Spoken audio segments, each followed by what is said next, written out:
at your level of revenue, one thing I really want you to start considering is entrepreneurs. Yep. No, Really we're all about this. Yep. The people that right now, really think about this, okay? If somebody sits there and does $100K a month in the home service niche right now, you as a dominant player in that space are likely the preferred vendor for somebody, as you say now, you're seeing the uptick in your statistics that is on the higher end of that spectrum of, in your words, 2 million plus a year. The people on the lower end of the spectrum are simply working with people that are soon to be entrepreneurs.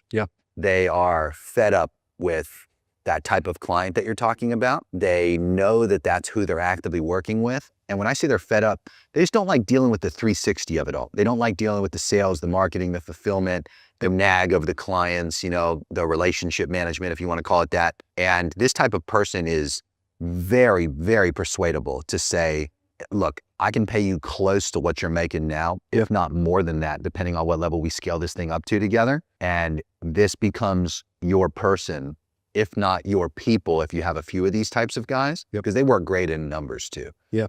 You need to consider a low-level acquisition at this point on a few of these guys with creative buyouts, nothing that would require a lump sum by any means. More so just like a high amount of cash flow that's going to go to these guys, but nothing too crazy.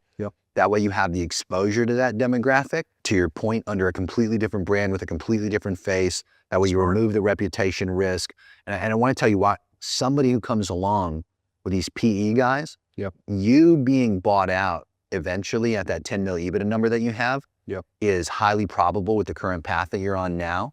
Imagine how much bigger the multiple would be if you didn't just do the low-level person with one entrepreneur, but you had like 3 of them that you, to the market, unknowingly control and are actually delivering through. But on the front end, it appears that there's these guys that are running these, isolated agencies that you actually own, that you're actually like the brand of without them having any awareness of that.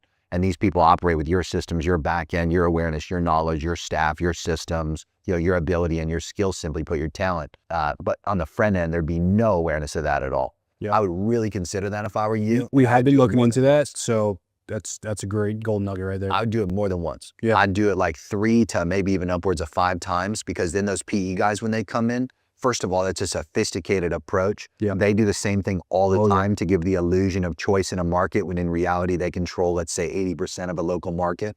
And in addition to that, they view it as a roll-up, which typically gets priced higher than the multiple you'd get if it was just your business that they're rolling up into something else. That makes sense?